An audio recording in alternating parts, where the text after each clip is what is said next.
कुबेरेश्वर बाबा की इस पवित्र भूमि से ये 3 दिवसीय शिव चर्चा का लाभ लेने का सौभाग्य मिला। कार्तिक के महीने में जो दीपावली की 5 दिवसीय पूजन होती है, धनतेरस, नरक चौदस, रूप चौदस, फिर रूप चौदस के बाद में दीपावली, दीपावली के बाद में गोवर्धन पूजन, फिर दूज। इससे 5 दिन तक दीपावली महापर्व को मनाया जाता है। ये तो हो गई मनुष्य की, मानव की दीपावली। इसी कार्तिक के महीने में आपके लिए और हमारे लिए भी दीपावली पर्व आता है, तो देवताओं के लिए भी दीपावली आता है। आपकी और हमारी जो दीपावली है वो ये कृष्ण पक्ष के अंतर्गत आ जाती है, और देवताओं की जो दीपावली है वो शुक्ल पक्ष के अंतर्गत आ जाती है। भगवान स्वयं वेदव्यास जी महाराज ने स्कंद पुराण में, विष्णु पुराण में, कूर्म पुराण में, ब्रह्म वैवर्त पुराण में और भी अनेक पुराणों में कार्तिक के महत्व का वर्णन किया। किस कार्तिक की महत्वता क्या है? दामोदर मास की महत्वता क्या है? ऐसा क्या है इस कार्तिक के महीने में, इस दामोदर मास में, जिसके अंतर्गत भगवान शंकर की आराधना करी जाए, कुबेरेश्वर बाबा की आराधना करी जाए, लक्ष्मी की आराधना करी जाए, श्री हरि नारायण की आराधना करी जाए। भगवान नारायण और लक्ष्मी की आराधना कर कर हम सब कुछ प्राप्त कर सकते, क्या नहीं कर सकते? जरा विचार करिएगा, कार्तिक महत्तम के अंतर्गत एक कथा आती है। सत्यभामा जी ने भगवान श्री कृष्ण से पूछ लिया कि मेरा पूर्व जन्म कैसा था और मेरा कौन सा पुण्य ऐसा रहा है, मेरे कौन से पुण्य के कारण यह कल्प वृक्ष मुझे प्राप्त हुआ। ये वृक्ष तो किसी को मिल ही नहीं सकता। जो वृक्ष देवताओं के पास में है, जो वृक्ष देवताओं के पास विराजमान है, देवलोक में विराजमान है, वो कल्प वृक्ष। मेरे सत्यभामा, जो मृत्यु लोक पर द्वापर में मेरा जन्म हुआ है, मेरे को ये कल्प वृक्ष कैसे, मुझे ये कैसे प्राप्त हो? स्कंद पुराण का कार्तिक महत्तम वर्णन करता है। स्कंद पुराण का ये कार्तिक महत्तम की कथा में सत्यभामा जी भगवान कृष्ण से कहती हैं, मेरा पुण्य कौन सा है? जैसे आज आपको अपने अंदर एक विचार लाना चाहिए कि आपका कौन सा पुण्य है कि जो कुबेरेश्वर बाबा की धरा पर बैठकर 3 दिन शिव चर्चा है, और वो भी कार्तिक का महीना और कुबेर भंडारी की भूमि कुबेरेश्वर धाम। अपना पुण्य क्या है? अभी हमारे समीर जी कह रहे थे कि पूजन किससे करा, हमने कहा सल्ला जी आई महाराज से, उनसे करा दो, और मुंबई वाली हमारी सुधा किरण जी आई है, उनसे करा दो, दिल्ली वाली दोनों से। कोई पुण्य हमारे होंगे, दामोदर मास, कार्तिक मास और कुबेर बाबा की भूमि कुबेरेश्वर, और आप और हमारे सबके पुण्य है जो ये कथा। तो सत्यभामा जी पूछ रही है कि ऐसा कौन सा पुण्य है हमारा, ऐसा कौन सा पुण्य हमने कर दिया जो पुण्य के बल पर आपने ये सुंदर वृक्ष, कल्प वृक्ष हमें प्राप्त हो गया, आप हमें प्राप्त हो गए। हमारा पुण्य कौन सा? भगवान कृष्ण मुस्कुराए और मुस्कुराकर कार्तिक के महत्तम का वर्णन कर दिया दामोदर मास का कि सुनो सत्यभामा जी, तुम्हारे पिता मायापुरी के एक सुंदर आनंद में रहने वाले एक ब्राह्मण परिवार से, जिनका नाम देव शर्मा, जिनका गोत्र आंतरी था। देव शर्मा नाम के वो ब्राह्मण जिनका आंतरी गोत्र है, कई समय तक उन्होंने शिव पंचायत की पूजन करी। हमने पहले भी कहा कि शिव पंचायत की पूजन का फल बहुत होता है। शिव पंचायत की पूजन का बड़ा आनंद है। आप लोगों के स्मरण में होगा, एक एकादशी होती है वैष्णव एकादशी, एक होती है स्मार्ती एकादशी, अर्थात सबसे वैष्णव एकादशी का मतलब ये होता है कि आप नारायण को मानने वाले हो, आप केवल एक को मानने वाले हैं, तो ये वैष्णव धर्म के अंतर्गत आ गया। स्मार्त की जो एकादशी होती है उसमें आप नारायण को भी भज रहे हो, उसमें आप सूर्य भगवान को भी भज रहे हो, उसमें आप दुर्गा महारानी को भी भज रहे हो, उसमें आप गणेश जी महाराज को भी भज रहे हो, उसमें आप शंकर भगवान को भी भज रहे हो। स्मार्त एकादशी सबके आनंद के। हमारे यहाँ पुष्टि मार्ग कहता है कि किसी भी रूप में एकादशी का व्रत करो, पर करो। हम तो पहले भी कहे बकरी जैसे चरो पर एकादशी करो, कैसे भी हो पर होना चाहिए। चाहे आप वैष्णव के भाव से करो, चाहे स्मार्त के भाव से करो, पर एकादशी का फल अपने को मिलना चाहिए। अब सत्यभामा जी ने पूछा कि मेरा पुण्य कौन सा ऐसा प्रबल हो गया जिस पुण्य के बल पर मुझे आप मिल गए, सुंदर कल्प वृक्ष मुझे प्राप्त हो गया। कहा आपके पिता एक ब्राह्मण कुल में मायापुरी में रहते थे, देव शर्मा उनका नाम था, और आंतरिक उनका गोत्र था। उनकी अवस्था पूजन करते करते उनकी धर्म पत्नी और उनकी अवस्था निकलती चली गई, अधेड़ी अवस्था। बचपन, जवानी और अधेड़ी और बुढ़ापा। अधेड़ी मतलब एक अवस्था निकलती चली गई, 60 की अवस्था के आनंद में जब आप आपके पिता पहुंच रहे थे, तब उनके मन में आया कि मेरी कोई औलाद नहीं, मेरी कोई संतान नहीं, और कुछ कृपा। ये पंचदेव, शिव पंचायत में 5 देव विराजमान होते हैं। पहले सूर्य हैं, दूसरे नंबर पर मेरे देवदेव महादेव हैं, तीसरे नंबर पर माँ दुर्गा है, चौथे नंबर पर बड़े आनंद से श्री गणेश जी महाराज हैं, 5वें नंबर पर भगवान श्री हरि, भगवान श्री नारायण। 5 देव विराजमान हैं, पंचदेव विराजमान हैं, और वो बैठे जिनकी आराधना स्वयं देव शर्मा कर रहे हैं। सत्यभामा जी, आपके पिता के मन में भाव आया कि मेरे घर में औलाद नहीं, कोई औलाद आ जाए। भगवान से प्रार्थना करते, प्रतिदिन शंकर को 1 लोटा जल समर्पित करते, और जिस पंचायत में स्वयं शिव बैठे हैं, तो शास्त्र कहता है उस पंचायत का निर्णय कोई नहीं करता, उस पंचायत का निर्णय फिर देवदेव महादेव ही करते, शिव ही करते। बोल बम का नारा है, सारी समस्या का हल। अब उसका निर्णय स्वयं भगवान शंकर करते हैं। इसलिए आप लोगों से कहते हैं कि आपकी पूजन की जगह में शंकर का शिवलिंग होना जरूरी है। भले आप ठाकुर जी की सेवा करो, राधा रानी की सेवा करो, लक्ष्मी जी की सेवा करो, नारायण की सेवा करो, ब्रह्मा जी की सेवा करो, देवी की सेवा करो, चाहे देवता की सेवा करो, किसी की भी सेवा कर रहे हो, किसी की पूजन कर रहे हो, उसमें शंकर का होना जरूरी है। जिस जगह शिव नहीं होता, जैसे दक्ष प्रजापति के यज्ञ में शंकर नहीं थे, तो वहां पर विघ्न नहीं आया। जहां शिव नहीं है वहां विघ्न नहीं। शिव है तो विघ्न को टालता है, क्योंकि जिसका पुत्र ही विघ्नार्ता है, जिनके बेटे ही स्वयं गणेश जी विघ्नार्ता है, तो फिर तो विघ्न टालेगा। शंकर भगवान वहां पर विघ्न, तो सारे दुख को हरने वाले, सारे कष्टों को हरने वाले, सारी बीमारियों को हरने वाले, सारे तकलीफों को हरने वाले केवल वहां शंकर विराजमान हैं। तो पंचायत में कोई निर्णय कोई नहीं करेगा, पंचायत का निर्णय स्वयं शिव कर रहे हैं। शंकर भगवान पर 1 लोटा जल चढ़कर, सूर्य को अर्घ्य देकर, मां भवानी के चरणों में जल देकर, स्वयं नारायण का स्मरण कर, स्वयं गणेश जी का पूजन कर देव शर्मा ने विनती करी और देव शर्मा ने विनय करा, तो भगवान शंकर ने उसी समय पर उनके एक पुत्री के जन्म का वर प्रदान कर दिया। अब बेटी का जन्म हुआ जिसका नाम था गुणवती, क्योंकि गुणमान थी वो। जैसे पिता भगवान का भजन करते थे वो भी भजन करती थी, जैसे पिता स्मरण करते थे वो भी स्मरण करती थी, जैसे पिता मंत्र जाप करते थे वो भी मंत्र जाप करती थी, जैसे पिता नाम जाप करते थे वो भी नाम जाप करती थी। गुणवती भी भगवान की भक्ति में इतना लीन हो गई, इतना लीन हो गई। धीरे धीरे समय निकला, पिता के मन में भाव उत्पन्न हो गया। पिताजी ने विचार करा कि मेरे घर में बेटी का जन्म हो गया, इसकी शादी किससे करूं, इसका विवाह किससे करूं। अच्छा, बेटी होती है ना तो बड़ा टेंशन उत्पन्न हो जाता है सभी लोगों का। पर शिव महापुराण की कथा कहती है, शंकर भगवान की अशोक सुंदरी का चरित्र कहता है कि बेटी अगर घर में जन्म ले ले तो चिंता मुक्त होना चाहिए कि अब मेरे घर में बेटी ने जन्म ले लिया, वो अपना भाग्य लेकर आई है, तो हमारा भी भाग्य चमका है।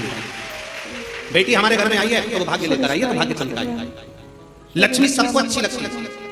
आप में से कोई ऐसा है जिसको लक्ष्मी अच्छी नहीं लगती? अरे बोलो तो सुनो, किसी को धन अच्छा नहीं लगता हो, लक्ष्मी अच्छी नहीं लगती हो, ऐसा कोई है संसार में? जितने आस्था चैनल पर कथा सुन रहे हैं, जितने फेसबुक पर कथा सुन रहे हैं, और जितने कुबेरेश्वर बाबा की पवित्र शिव चर्चा को श्रवण कर रहे हैं, ऐसा कोई हो जिसको लक्ष्मी प्रिय ना? सबको लक्ष्मी प्रिय। एक छोटे से बच्चे को गोदी में लो ना, और उसको पहली बार कोई मिलता है तो उसका 10 का नोट पकड़ा देता है ना, तो उससे 10 का नोट भी छेड़ा के छूटता नहीं, छोटा सा। लक्ष्मी किसको प्रिय नहीं? मरने वाला मरकर भी जाता है ना, तो भी उसकी छाती पर पैसा बढ़ता जाता है। लक्ष्मी उसको भी प्रिय, जारिया को भी। लक्ष्मी किसकी प्रिय? अब हम कहते हैं कि लक्ष्मी सबको प्रिय है, पर लक्ष्मी से तो पूछे कि उसको क्या प्रिय है। एक भिखारी से लेकर सेठ को भी लक्ष्मी प्रिय है, एक कंगाल से लेकर करोड़पति को भी लक्ष्मी प्रिय है, पर कोई लक्ष्मी से तो पूछे कि दुनिया तुझे इतना प्रिय लगती है, दुनिया तुझे चाहती है, दुनिया तुझे लेना चाहती है, पर तू क्या चाहती है? लक्ष्मी की प्रियता कायम है। कोई लक्ष्मी से पूछे? शिव महापुराण की कथा में चरित्र आता है, जब भगवान नारायण के चरणों में लक्ष्मी जी बैठी थी और नारायण से पूछा गया कि प्रभु आपने मुझे किससे प्राप्त करा? तब भगवान नारायण ने कहा मैंने शिव से प्राप्त करा, क्योंकि तुम्हारी माता ख्याति देवी तुम्हारा विवाह शिव से करना चाहती है, पर मैंने भगवान शंकर से कहा कि मैं लक्ष्मी से प्रेम करता हूँ, इसलिए लक्ष्मी मुझे प्यार है। तो तुम्हारी माता हे लक्ष्मी, तुम्हारी माँ ख्याति देवी ने तब तुम्हारा विवाह मेरे साथ करा। तो लक्ष्मी से भगवान नारायण पूछ रहे हैं, नारायण लक्ष्मी से चर्चा कर रहे हैं, बात कर रहे हैं कि तुम सबसे ज्यादा आदर सम्मान सत्कार किसका करती हो? किसके कहने पर तुम किसी के घर पर जाती हो? किसके कहने पर तुम उसके निहाल कर देती हो? किसके कहने पर तुम उसका भंडार भर देती हो? लक्ष्मी को कौन है जिसके कहने पर तुम उसके कहने पर चले जाती हो? लक्ष्मी जी ने कहा अपने स्वामी भगवान नारायण से, केवल एक वो हैं देवदेव महादेव जो कहते हैं मुझसे। देवदेव महादेव ने मुझसे कहा है कि जो 1 लोटा जल मेरे मंदिर में लेकर आए, क्योंकि लक्ष्मी ने कहा था मैं नारायण के चरणों की दासी हूं, तो मैं आपकी दासी हूं, आप बताओ मैं कहां रहूं? भगवान शंकर ने कहा कहीं नहीं। लक्ष्मी अगर कोई 1 लोटा जल लेकर शंकर के मंदिर में आए, जल चढ़ाकर जब वो घर जाए तो उसके लोटे के साथ उसके पीछे पीछे तू इसके घर में प्रवेश कर जाना, उसका दुख हल, उसका संकट। संसार के लोग तो नहीं आ सकते, पर परमात्मा शंकर को चढ़ाया गया 1 लोटा जल हमारे दुख हर लेता है। और देख लिया संसार हमने, सब मतलब किया हमने, देख लिया झूठे नाते झूठे रिश्ते, झूठे नाते झूठे रिश्ते, अरे झूठा है संसार हमने देख लिया, सब मतलब के यार हमने देख लिया संसार हमने। लक्ष्मी जी कहती है मैं महादेव के कहने पर चली जाऊं। महादेव कहते हैं मैं वहां जाऊं। शिव के अनुकूल लक्ष्मी जाती है, शिव के कहने पर लक्ष्मी। सुनो सतभामा जी, आपके पिता देव शर्मा आपको प्राप्त कर बड़े खुश थे। सोचा किस बेटी का विवाह करूं, तब उन्हें स्मरण में आया मेरा एक मित्र है पर वो प्राण त्याग कर चले गया है, उसका एक बेटा है जिसका नाम चंद्र है, उसका एक बेटा है जिसका नाम चंद्र है, मैं उससे विवाह कर देता हूँ। तुम्हारे पिता देव शर्मा ने तुम्हारा विवाह चंद्र से कर दिया। समय बीता, वो भी ब्राह्मण कुल का बालक, इतना अच्छा बालक था जो भगवान की भक्ति में डूबा रहता था। सतभामा जी, समय निकल गया। कुछ समय निकलने के बाद तुम्हारे पिता देव शर्मा और चंद्र दोनों किसी तीर्थ के लिए जाने लगे, किसी तीर्थ की ओर अग्रसर होने लगे। और तीर्थ की ओर जब जाने लगे, तीर्थ में जाते जाते जाते जाते एक असुर की दृष्टि इन दोनों पर पड़ जाती है और एक राक्षस की दृष्टि पड़ने पर राक्षस ने विचार करा कि मैं कुछ भी करूं, इनका संहार कर दूं, इनको मार दूं, क्योंकि दोनों भगवत भजन करने वाले हैं। घर के अंदर, परिवार के अंदर जो भगवान की भक्ति करने वाला होता है, शिव मंदिर जाने वाला होता है, भगवत भजन करने वाला होता है, व्रत करने वाला होता है, पूजन करने वाला होता है, भगवान की भक्ति में डूबने वाला होता है, दुनिया के लोग जले ना जले पर घर के लोगों के मन में भी आ जाता है। ये आ गया बाबा ये आ गई शुगर वाला महाराज की चेली, ये आ गए शंकर जी के भगत, अभी बहुत ज्ञान देंगे, बहुत समझाएंगे।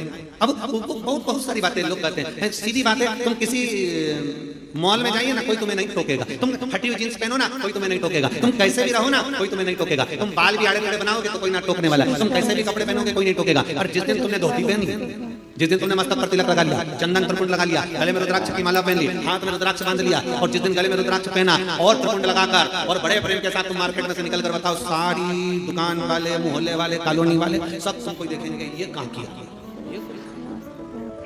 ये है कौन, इसकी दृष्टि क्या है, इसका स्वरूप क्या है। और अगर पहचान वाले मिलेंगे तो ये जरूर कहेंगे भैया किसके चक्कर में आ गए, बाबा बनोगे क्या, संत बनोगे क्या, साधु बनोगे क्या, तपस्वी बनोगे क्या, लोग कह देते हैं। कितनी जल्दी पहचान में आ गए।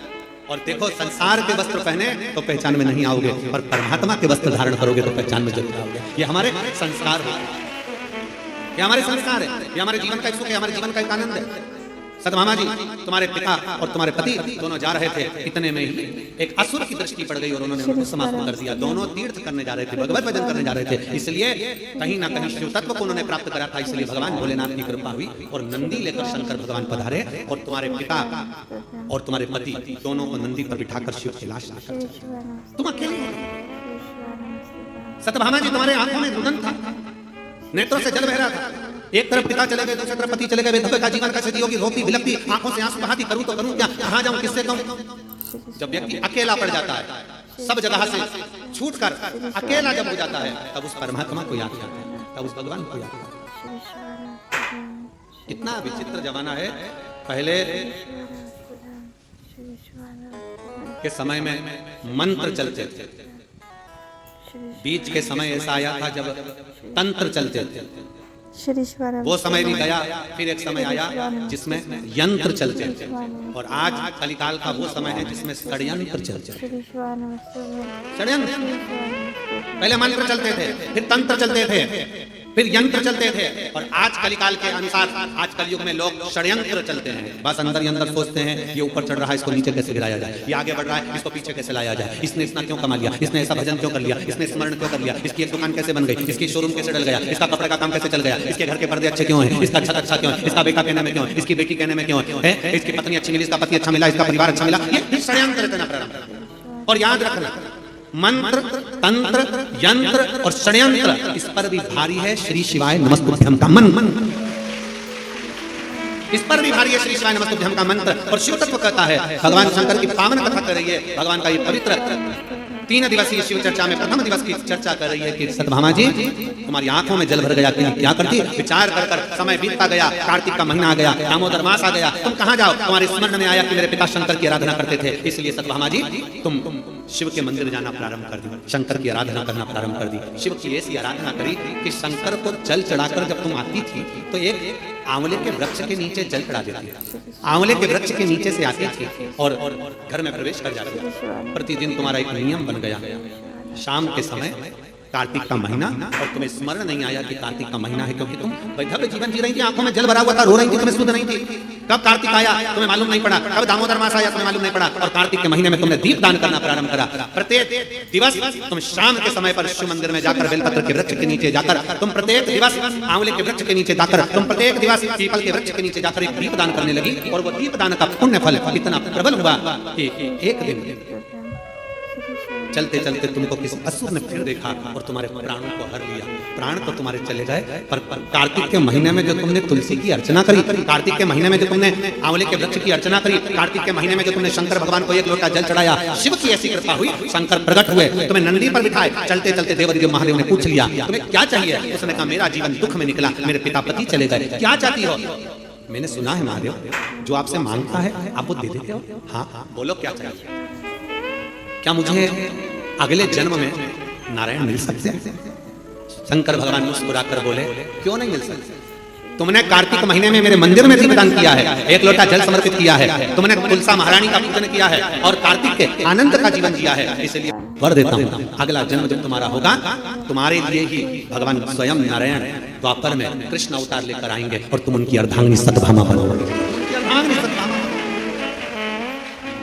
ये पुण्य हमारे जीवन का एक आनंदमय पुण्य है। सतभामा जी ने कई बार भगवान कृष्ण से पूछा ये पुण्य की प्राप्ति, ये सुंदर कल्पवृक्ष की प्राप्ति मुझे कैसे हो गई। तो भगवान ने कहा तुमने 5 दिवसीय जो कार्तिक महीने का कृष्ण पक्ष का जो आनंद और शुक्ल पक्ष का जो आनंद लिया है उसका ही फल ये। और उसी कार्तिक के महीने की दीपावली पर्व, लोग कहते हैं दीपावली एक दिन की है। शिव महापुराण की कथा में स्कंद पुराण के अंतर्गत शास्त्रों में वर्णन आता है कि देव दीपावली में भी पीछे पचवीगन स्नान का फल मिलता है और कार्तिक महीने की इस अमावस्या के अंतर्गत भी 5 दिवसीय दीपावली महापर्व का आनंद मिलता है।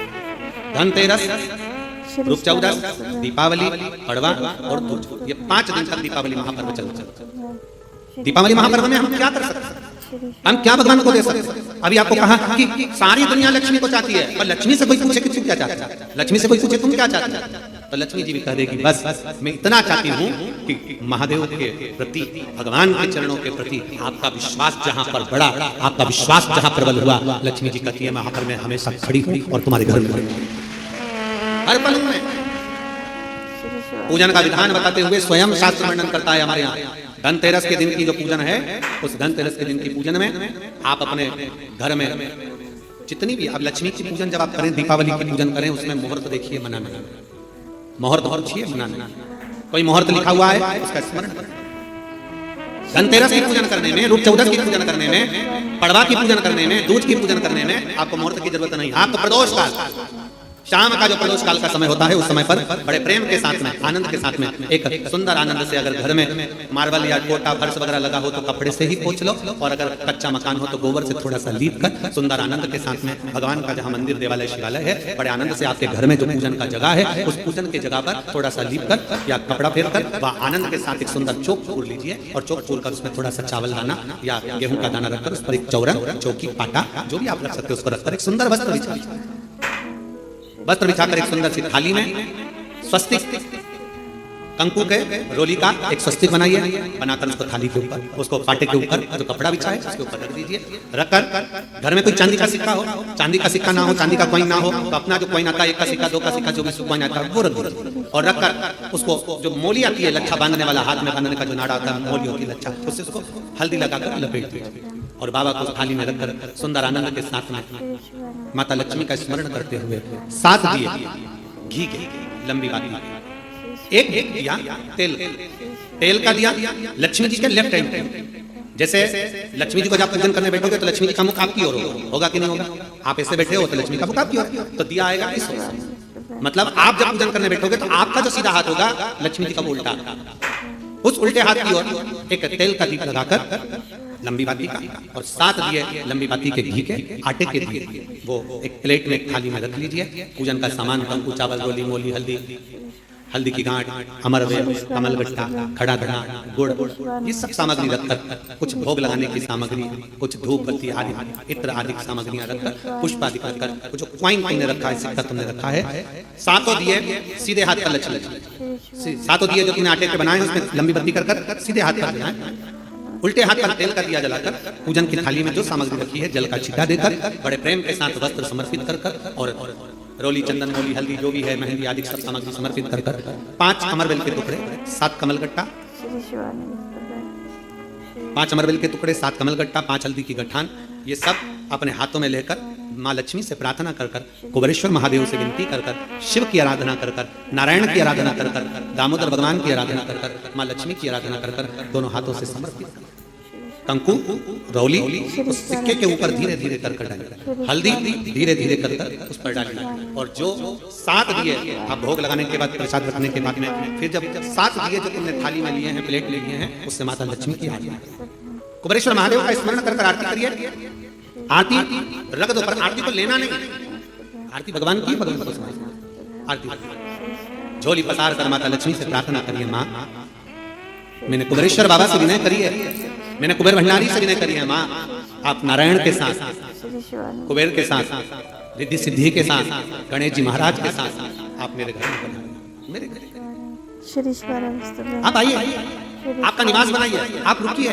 माँ हमें बहुत सारे अवगुण, हे लक्ष्मी माता, हे नारायण, हे शंकर, हे उग्रदानी, हे गणेश जी महाराज, हे रिद्धि सिद्धि, हे कुबेर, हमें बहुत अवगुण है। हे माँ हमने सुना है आपने शिव जी से जब वर मांगा था तो कहा था कि बाबा, शंकर भगवान से लक्ष्मी जी ने कहा था मैं जाने को तो चली जाऊं प्रत्येक मनुष्य के घर में, पर उसके घर में तो इतना अवगुण भरा हुआ है, इतने दोष भरे हुए हैं, इतना अपशब्द भरा हुआ है, इतने ताने भरे हुए हैं, इतनी गालियां भरी हुई है, इतना मन में खोट भरा हुआ है, मैं इनको कैसे लक्ष्मी प्रदान करूं, मैं इनको कैसे भंडार। तब माँ आपने तुरंत भगवान शंकर से कहा तो शिव जी ने कहा, लक्ष्मी जब आप शिव की साक्षी में किसी के घर में प्रवेश करो तो अवगुण मत देखना, उसके गुण देखकर प्रवेश कर जाओ। वो कहते हैं मेरे गिनियो ना अपराध, हमारे अवगुण ना गिने जाए। अभी कथा में आपको वर्णन किया था, कोई बहुत अच्छा है ना, बहुत अच्छा है ना, उसको ज्यादा घूर के नहीं देना। कितना अच्छा व्यक्ति है ना, उसको ज्यादा घूर के मत देखो, घूर के मत देखो। क्यों? ज्यादा उसको घूर कर देखोगी तो उसमें अवगुण निकल जाएगा, तुम कुछ ना कुछ अवगुण निकाल लोगे, कुछ ना कुछ दोष निकाल लोगे। और कोई व्यक्ति बहुत बुरा है ना, बहुत बुरा है, तुम्हें बहुत बुरा लगता है ना, थोड़ा उसको घूर कर देखो, अच्छे से देखो। अच्छे व्यक्ति को घूर कर मत देखो, बुरे व्यक्ति को घूर कर देखो, अच्छे से देखो, तो ये पक्का है उस बुरे व्यक्ति में भी कोई गुण निकल ही जाएगा, ये पक्का है।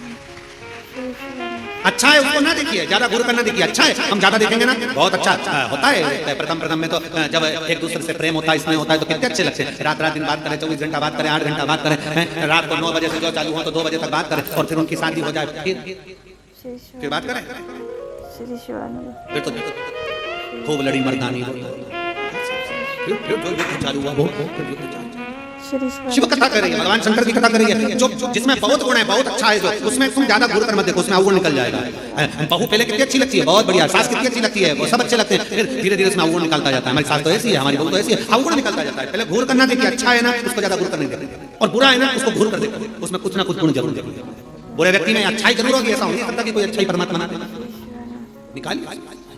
शिव कथा कर रही है, सुंदर पवित्र चरित्र कर रहा है, भगवान के पावन चरित्र वर्णन कर रहा है। स्कंद पुराण में कार्तिक महत्तम वर्णन कर रहा है, और बड़े प्रेम से भगवान कर रहे हैं कि इस कार्तिक के महत्तम में, इस कार्तिक के महत्वता में आज आप सबने धनतेरस के पूजन की महत्वता को जाना। और ये पूजन 5 दिन तक आप जिस जगह पर पहले दिन पूजन कर रहे हो धनतेरस की, जैसे आपने धनतेरस कुबेरेश्वर धाम की जो धनतेरस है वो 29 तारीख की रहेगी, रूप चौदस 30 तारीख की रहेगी, दीपावली जम के बोलो 31 तारीख की रहेगी, 31 अक्टूबर, गोवर्धन पूजन 1 तारीख, 1 नवंबर, ऐसे 2 तारीख, ऐसा क्रम सुंदर यहाँ कुबेरेश्वर धाम की धरा पर रहे। तो आप लोग जो पूजन करेंगे 29 तारीख को धनतेरस की प्रदोष काल, कोई समय प्रदोष काल का देखकर बड़े प्रेम से लीप कर, चौकी रखकर, बड़े आनंद के साथ में कपड़ा बिछाकर, उस पर थाली रखकर सुंदर भाव के साथ धनतेरस की पूजन करो, और मेरे कुबेरेश्वर महादेव का स्मरण करो कुछ देर बैठकर, क्योंकि लक्ष्मी को भी और कुबेर को भी देने वाला अगर कोई है तो वो देव अधिदेव महा देने वाला।